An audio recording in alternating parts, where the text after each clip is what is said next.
I'm going to challenge some of the things that you've been told about knowing, about having answers. My first radical question is, what if not knowing is your superpower? What if the most powerful thing you can do in times of change is not to look for an answer, but actually to live inside a radical question? Rilke, in his Letters to a Young Poet, gave the young poet some great advice. He said, be patient with all that is unsolved in your heart and try to love the questions themselves. I fell in love with questions at a very young age. I was the child that was always told, you ask too many questions.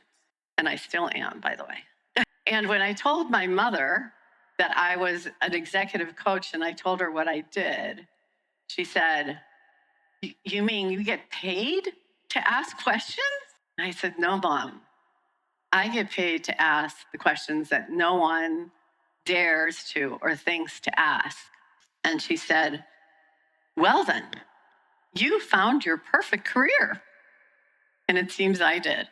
We live in an era where we are rewarded for having answers. From a young age, we're taught there is one answer and you're constantly tested on it. You are praised not only for having the one answer, but for achieving that answer in record time and through a prescribed methodology. The faster, the better. However, radical questions are disruptive. They are rebellious. They're frightening even. They require curiosity, imagination, vision, pushing boundaries and norms. And they need time to evolve. So I'm going to tell you a couple of stories to illustrate what I mean. And the first one is a rather personal story. Years ago, I had what appeared to be a wonderful life. I was successful, I appeared competent, happy, and my life was unraveling. I looked on the outside like everything was perfect, but on the inside, something that had always worked was ending. I tried very hard to think my way out of it and ignore the messages from my body and my heart. How do you think that went? Not really well.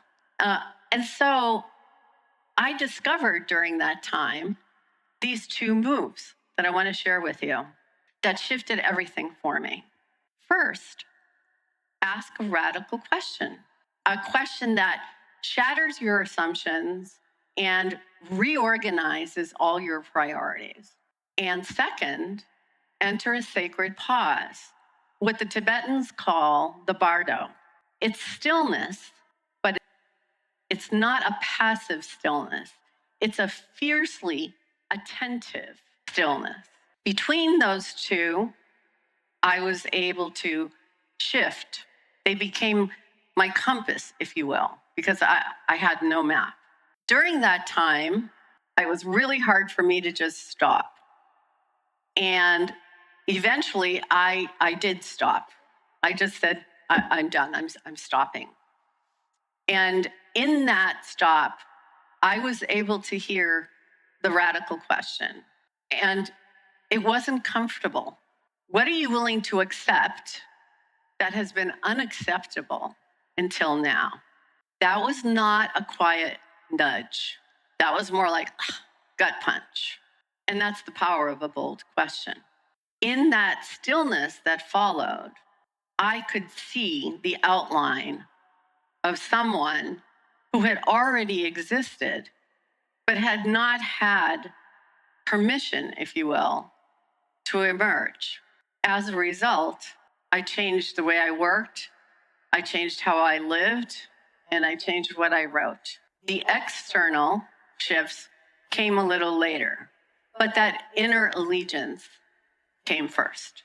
So I mentioned that I was an executive coach. One of the things I did when I started my leadership development company was to hire a mentor. And he gave me one of the best pieces of advice I've ever had. He said to me, don't ask the first question that comes to mind. That one's going to be easy, superficial, and probably boring.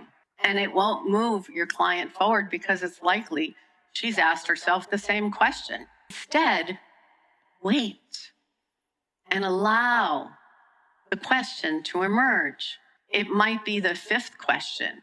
It might be the seventh question, but it will be the question she dares not ask herself. So, what do I mean by a radical question? A radical question is not a question that requires an immediate answer. Like I said, it's like a compass. It gives you a direction, but it doesn't give you a map. It allows for metamorphosis, change that happens in phases. Like a seed becomes a stem, and the stem becomes a bud, and a bud becomes a blossom, and eventually you have a flower. So radical questions take time. Now, not long after working with my mentor, I discovered how right he was about waiting. I had an entrepreneurial client, let's call her Janet, very successful woman, great business. And she was at that point in her business where she was up-leveling. She was trying to decide, what do I do? How do I expand? All of that. We had a 60-minute session, and she spoke for 50 minutes straight. And I really didn't say anything, but I was listening deeply. At the end of these 50 minutes, and she finally stopped, I said to her, Janet, you're asking, what do I want? And I don't think that question serves you. I've always felt like the question, what do you want, is like a deer in headlights question. I don't know what I want, right? I said, that question doesn't serve you. I said, I think the question is, what do I want to create? Simply adding those two words to the end, to create, shifted everything for her. Now, she didn't have an answer in that moment, but over time and with reflection, she was able to arrive at the right answer for her. So in this environment of so much noise, how do we arrive at these powerful questions? Hustle culture has you sprinting, notifications, agendas. How many times does your telephone ping in 30 minutes? Stillness is still considered a luxury. It isn't. And presence is key, but fleeting. So before I answer how, I'd like to share another little story because I can't help myself. I'm a storyteller. Many years ago, when my son was 4 years old, we lived very close to a river. The road to the river was lined with trees and bushes. One day, when we were going down to the river, I watched as Joseph, my son, ran down, but he stopped abruptly, and he was leaning into a bush. As I approached, I noticed that Joseph was looking at a monarch butterfly that had landed on a branch. He said to me, Mommy, come here. And I can't believe the monarch butterfly just stayed there, but I approached it, and you could see it was slightly flapping its wings. And Joseph, this 4-year-old child, turns to me and he says, Mommy, this is the most beautiful flower I have ever seen. And look, it has wings. In that moment, I realized I had actually never really seen a monarch butterfly, not really seen it. And as I was there present with Joseph, I noticed how the veins were weaving through the transparent tissue and these patterns of harmonious colors and tiny antenna and tiny feet. Joseph had invited me into awe and wonder, what my mother used to call ver con los ojos del recién nacido, to see with the eyes of the newborn. The only way you can see anew what is always in front of you is to be fully present. So back to the question, how do we arrive at these powerful questions? Presence, like the experience I shared with my son and the butterfly. Deep listening Like when I was working with Janet, I said nothing, but I was listening to what was behind the words, what was behind what she was trying to say. Courage to ask a difficult question and accept an uncomfortable answer. Like in my case, when everything shifted for me. Curiosity, comfort with not knowing, imagination over data, and stillness, time to let the question work its magic. We live in very chaotic times. So I ask myself, why are we not asking better, bolder questions when there are so many adaptive challenges faced by all of us, by the world? An adaptive challenge is a problem that must be solved, but is considered unsolvable. You're probably familiar with Einstein's quote that we cannot solve our current problems at the same level of thinking that created them. Well, Einstein also valued imagination over knowledge. He would say, knowledge is limited to all that we know and understand, while imagination embraces the world and all that we will ever come to know and understand. We need different kinds of questions to be able to solve our problems today. We need questions like this. Not how do I fix this problem, but what's ending and what wants to begin. Not how do I appear strong, but what would be true if I stopped performing? Not why am I stuck, but what am I pretending I don't know? Not how do I control this, but what would love do? And not what will be our legacy, but what kind of ancestor are we willing to become? So our new answers need to come from a different place, from reflection, from taking the time to pause, to asking bolder questions, to listening to uncomfortable answers. In that stillness, new ideas, solutions, and creative possibilities are formed, not based on speed or not based on a rehashing or past history of what already exists, but instead out of curiosity and not knowing and being comfortable with not knowing, which is really different than what most people are told because you're supposed to know. So recently, how many people here are business owners or entrepreneurs? Yeah, can't quite see, but I see silence. Recently, I did what most business owners do. I was evaluating where my business was, and I think I need a shift.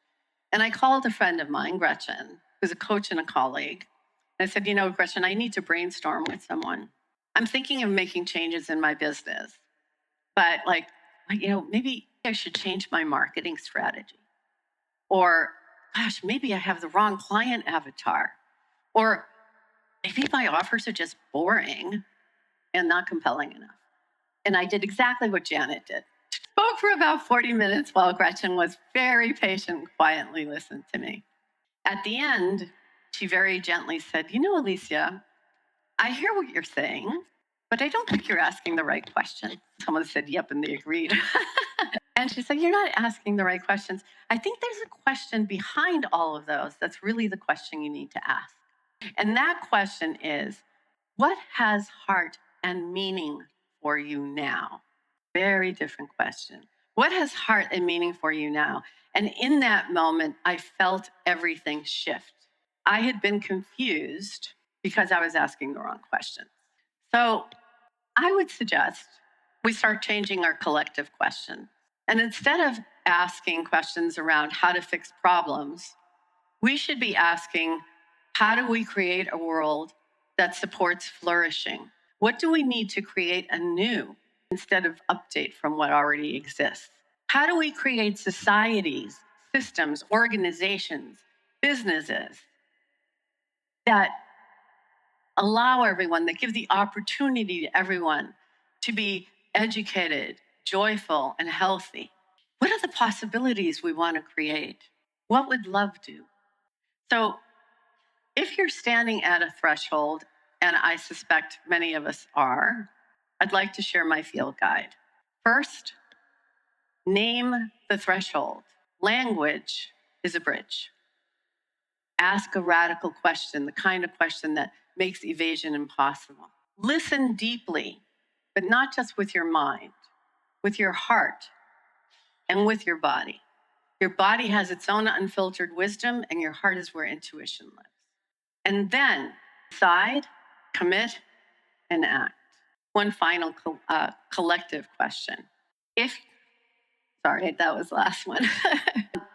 What if we created a world based on the belief that we all deserve to be well, safe, loved, and creative? Well, what if we did that? That would be pretty cool, don't you think? And so my wish for you is the next time you're at a threshold, may you have a radical question on your lips and the courage to stay still long enough to hear the answer, because that's where the magic of metamorphosis and the beauty of metamorphosis begins. Thank you.